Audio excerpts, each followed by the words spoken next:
Color analysis is back, baby, and it has a lot of myths. So today we're going to walk through all the mistakes people make when they type at home or when they just get into color analysis to make you a better color analysis expert on yourself or on other people if you want to get into this as a career, whatever.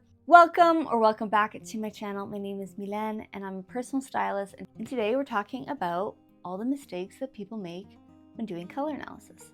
To start, I want to just plug in my course that you can take at home. It's a walkthrough of how to do your color analysis on yourself at home, virtually or in person, whichever you want to do.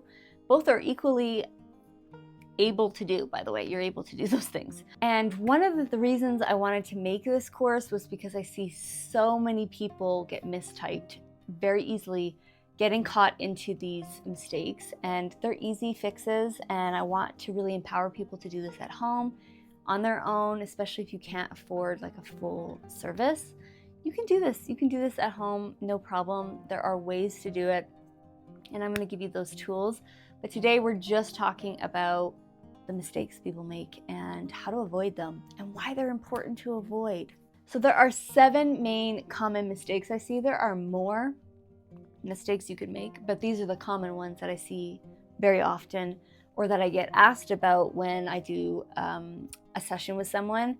They often will say, well, I thought I was this because of this. And so I really want to clear the air today, and hopefully that'll make you more confident in your style journey. Let's start with number 1, lighting. This is so vital. It's so important. When I do an in-person, so we'll talk about in-person and we'll talk about when you're doing it virtually as well. But in person, the best lighting is indirect sunlight. Indirect. So if you're doing it in direct sun, one thing's going to happen is you're going to create warmth when maybe there isn't. It's going to distort the impression we're going to get when we're doing the color analysis. If you're doing it on a very cloudy, very gloomy day, guess what? You're going to now look a little bit more on the cool side when that may not exist. It kind of tricks our eyes into thinking, jumping to that conclusion before we start doing the analysis, and it starts to kind of cloud, pun intended, your entire experience of figuring out your undertones. So you definitely want indirect sunlight, or if you're going to use lamps, which that happens, you want neutral light bulbs, not warm and not cool tone, like very neutral lighting. You don't want it overly bright either, because indirect sunlight's not overly bright as well, because that can kind of distort your brightness and your mutedness going on. The second thing with lighting is shadows. You don't want shadows. This is more important when you're taking a picture of yourself to get analyzed, or you're going to analyze yourself. Shadows can create all sorts of weird things. So if you are getting bad, weird shadows, it's going to create maybe mutedness that doesn't exist. By the way, that's how ChatGPT or any AI really gets it wrong. They often give you soft, autumn or soft summer, because we're typically in shadow when we're taking pictures and it doesn't capture the true brightness that you have. And so shadows, avoid them. Try to get no shadowing on your face and that indirect good lighting. If you're going to take a picture of yourself to get analyzed, you definitely want to avoid looking to the side or looking elsewhere. You want your eyes on the prize, you guys. We want to look into your eyes. We need to see the colors of your eyes, how they're going to react to colors. And we don't want, half of your face not showing. We need the full face. We need the full face. So that lighting without the shadows helps to give us the entire face. So if you're kind of taking in the advice of no shadows and also keeping in mind that we will need to see your whole face, those two play together. And lastly, if you're going to take a picture, make sure it's a good quality camera. The amount of pictures, you guys, that I've gotten that are just blurry, that's not going to help anyone. You need good quality images, and our cameras on our phones are actually pretty good for that. So just ensure that you're getting very crisp, real tones, images. That's so vital, I can't even stress it. The other thing is sending in pictures that have filters on them. No, I don't ever want to see it. Don't put a filter on yourself. And if you're using filters to define what undertone you have, it's not going to work. I'll tell you right now. If you're putting it into warm to see if you look better in the warm, or cool to see if you look better, it might give you a little hint, but it's not it. Don't do it. The second big mistake people make is with makeup. Now, this isn't necessarily on typing, but just in general, if you hear this, know it's bogus. Universally flattering colors for lipsticks. No, doesn't exist. It never has, it never will, and I will die on that hill. Not only does it impact, or it will have an impact on your undertones, and everyone has different ones, it also has a big impact on your overtone, like what we see. All of that is playing a role into how the makeup's gonna look. So just, if you hear universally flattering red, run. And there's no such thing as universally flattering browns or taupes. Like, no, not everybody will look good in those colors, and that's okay. That's the beauty of it. So if you think, well, I wear this color, it's universally flattering, I must have neutral undertones, or I must have, no. If you're not using makeup in your process of, determining your colors, use it. It's a really good tool, especially if you don't have like the clothing that you can, drape on yourself. Makeup's gonna be a good one. Do your whole face in like really warm makeup. Do your whole face in really cool makeup, neutral. Take pictures, see which one feels more natural on you. On that note, focusing too much on your eye color when you're doing your color analysis, no. The amount of times I've heard people go, well, I have blue eyes, so I should be wearing orange eyeshadow to bring out the blue. Anyone can have blue eyes, but you may not have warm undertones. So then the orange looks just awful. And the same thing can be said about certain colors that really bring out green eyes. And especially if I've heard this with soft autumns, they can have green eyes. Not every single soft autumn has green eyes. So they often give you like, oh, you should wear green eyeshadow to really bring out your green eyes. What if you don't have that? You could have brown eyes. You could have hazel eyes. You could have blue eyes. It doesn't matter. So focusing too much on the eyeshadow colors and what eye color you have in terms of your whole thing, no. And makeup will not change your undertones. So putting a ton of warm tones on your face is not going to bring warmth. It's just going to sit on top of you if you don't have warm undertones. Same with cool. It's just going to kind of sit, look clownish a little bit. So a lot of times people say, well, I just wear warm tones and then that brings out the warmth that I want. It's still going to sit on top of you and it will not create an undertone, but it is a good tool to help you figure out your undertones, like I said before. And then on the topic of makeup, don't wear makeup when you're getting, just your pure analysis. If you're just looking at colors, draping, you don't want makeup. It's going to distract because it's going to start to feel like it's going to react to colors. And then all of a sudden we're not looking at you naturally, what your skin is doing, what your natural pigments are doing to a color. Makeup is used at the end to kind of determine, okay, well, we've seen that cool looks good on you. Let's test the makeup out against warm makeup. Now, if you have dyed or tattooed makeup, very important to note it. If you're going to a professional analysis, you got to tell them, like, I dye my eyebrows this color. It's not my natural color. Or I dye my eyelashes. They're normally blonde. Or I have tattooed lips. All of that's going to impact a little bit, and it's really helpful to know that we can ignore it. It's not going to really play a role anymore. So definitely keep that in mind, especially if you're doing it on yourself. Definitely keep it in mind. It'll help you in the future when you do go get like a touch-up on your tattooed lips, let's say. to then maybe lean more warm or lean more cool or neutral, depending on what you discovered. Specific facial features don't always equate to a season. Freckles. Now, anyone can have freckles. I'll just say it right now.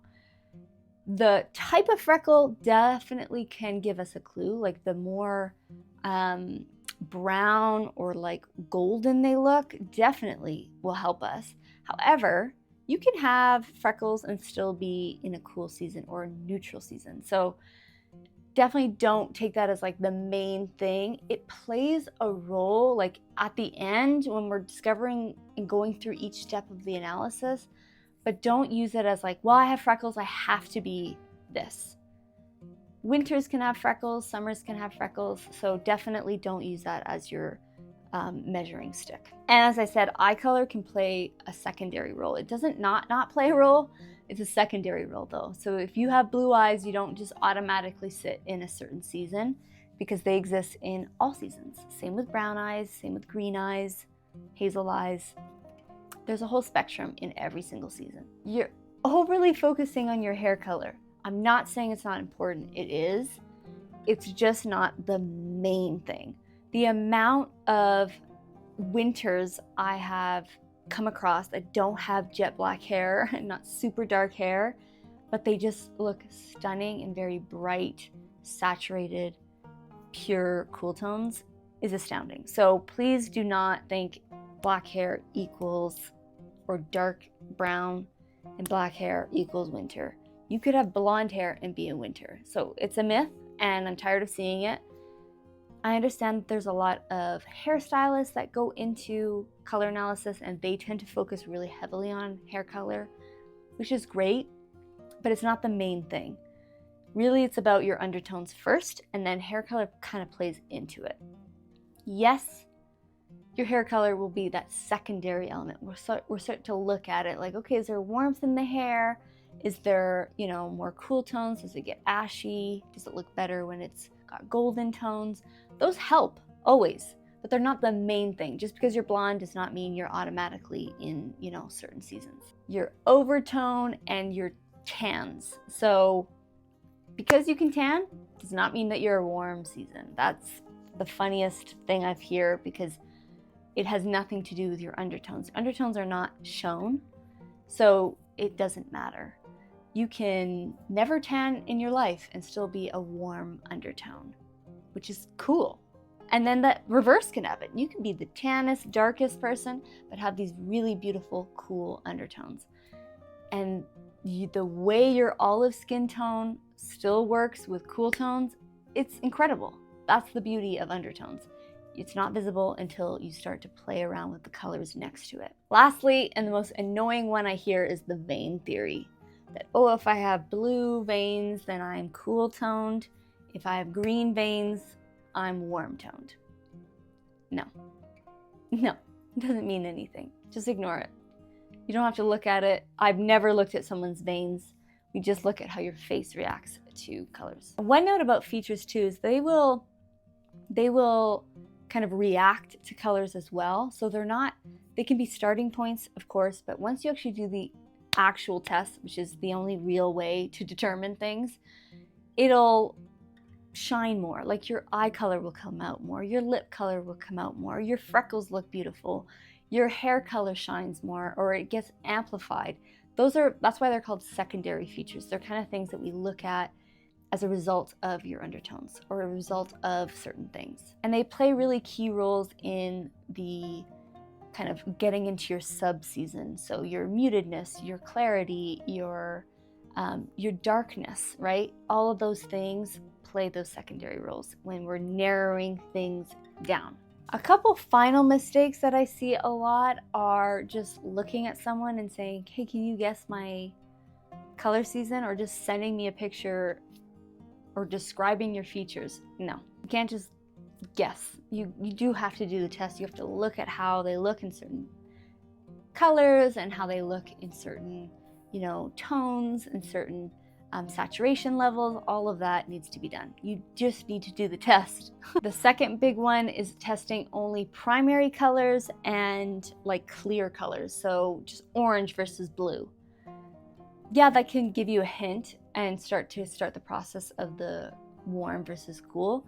But because there are neutrals that exist, those things are just going to overwhelm them anyways, so it's not going to give them a test. You have to test everything. You got to test for mutedness, you have to test for clarity, you have to test for darkness, lightness, all the things that bring you into your sub-season, not just warm versus cool. The third one is just liking a color on you does not always mean that it harmonizes with you.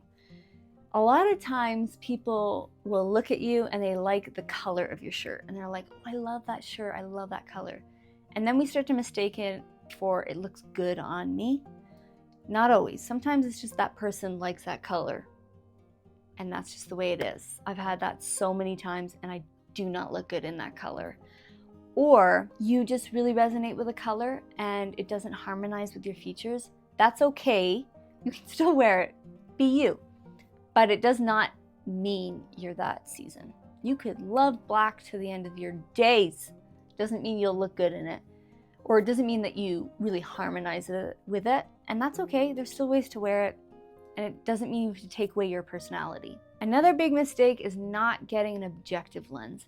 You have to really discern, am I able to do this objectively? And if the answer is no, then definitely go to a professional or have a friend there to kind of give you some feedback while you're doing your analysis on yourself.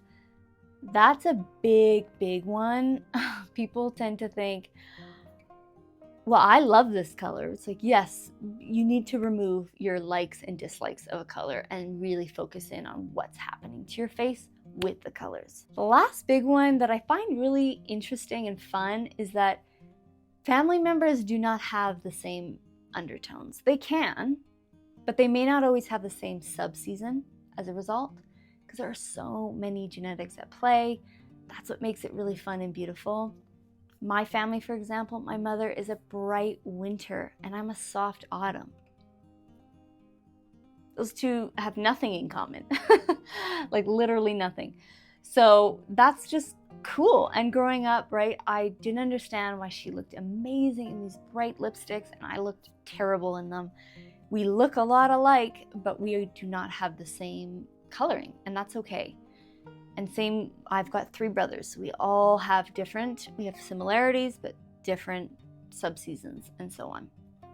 That can be, the bigger the family, the higher the chances that 2 people could have the exact same subseason. Of course, it happens. But even twins can have 2 different subseasons. I have typed a few.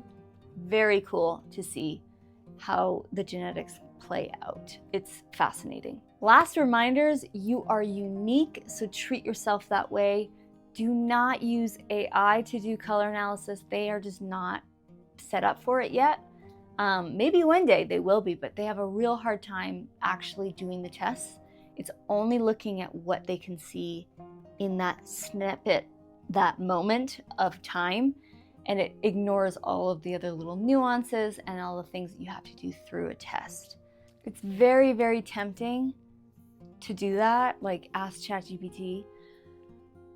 I know it's easy, it's easier, I get it, and it's free. So it's a good starting point, maybe, but honestly, it always gets mine wrong. It's gotten everyone in my family wrong, and because I know I've typed them all, I've done the analysis on them, and the amount of clients I get that come and say, well, ChatGPT told me this, or AI told me this, take it with a grain of salt, and I don't want you guys to waste your money by doing the tests online and then, through AI, and then spending all your money on clothing that may not be the right one.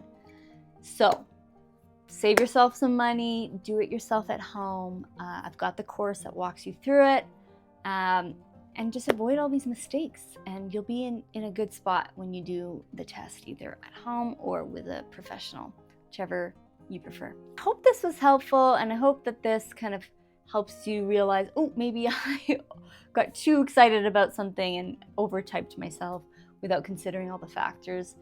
I really do want to save you guys some money, as this is a big investment when you do start to do this, especially if you're a knitter or a sewer, even more so, all the time spent in knitting something.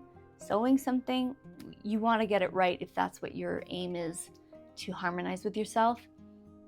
And of course, at the end of the day, you're unique and you're your own agent. So if you don't want to know your colors and don't care, that's absolutely your choice. Don't let anyone tell you that you have to. This is for fun. This is to know what makes you beautiful. And I really want you to focus in with that lens when you go through it. If you have any questions about color analysis, please drop them down below. And I hope you all have a beautiful, colorful day.